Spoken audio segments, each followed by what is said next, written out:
اشرف غني نن سروبي ته ولې تللی و او هلته یې څه وکړل؟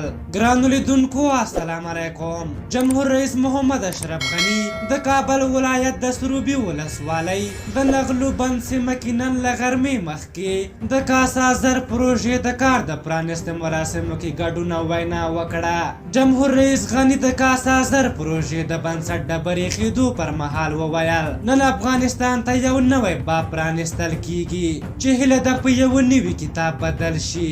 باب دا دی چې د کرغزستان، تاجکستان، افغانستان او پاکستان ترمنځ د برېښنا د ارتباط لومړی ګام واخیستل شو. کتاب دا دی چې له ټولو خواو څخه انرژي وصلیږي. د افغانستان ستر ولس ته د دې لویې پروژې مبارکي وایم. جمهور رئیس وویل د ټاپي لویې پروژې د تطبیق ترڅنګ موږ دې ته هم ګورو چې د پاکستان دولت د ټاپ پروژې په اړه خپله وروستۍ پریکړه وکړي. په اقتصادي همکارۍ کې د ټولو ګټه ده او زما لیدلوری دا دی چې افغانستان د انرژۍ د ترانزیت څلور لاره شي.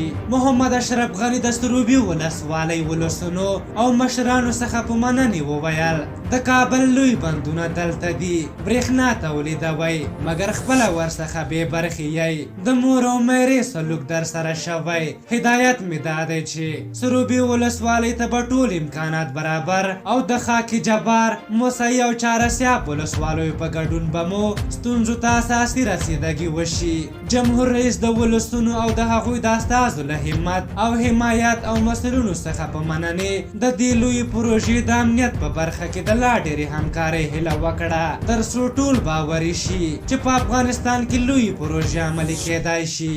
جمهور رئیس غني له نړیوال بانک، د اسیا پراختیایي بانک او اسلامي بانک څخه په مننې وویل د کاسا زر پروژې د تطبیق په اړه مې په لومړیو کې له نړیوال بانک سره جنجالونه لرل، ځکه که هماغسې تطبیق شوی وای نو 1.2 میلیارده ډالر تمامېده.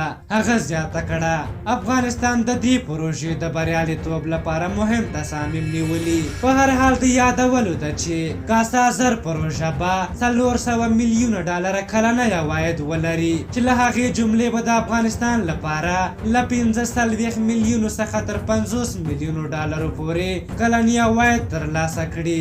دغه راز کاسا زر پروژه چې له کومو سیمو او کلیو څخه تیریږي د هغو د انکشاف او امنیت لپاره د وجهي صندوق له لارې د کال 2 میلیونه ډالر په دغه سیمو کې د امنیت او هوساینې لپاره لګول کیږي. د دې ترڅنګ 40 میلیونه ډالر د ولسي تړون پروګرام له لارې د کلیو پراختیا وزارت له لوري د یادو سیمو او کلیو د پروژو په تطبیق لګول کیږي چې دا د افغانانو لپاره ښه او خوندور زیری دی. په هر حال تاسو د محمد اشرف غني دغه کار څنګه ارزوئ او د دغې لویې پروژې په هکله مو نظر څه ده؟ خپل نظرونه مو راته په کومنټ کې ولیکئ. که زموږ ویډیو مو خوښه شوې وي ضروري لایک کړئ. تر بیا چې ستاسو چوپړ ته راځم په لوی او بخښونکي خدای مو سپارم. د الله په امان.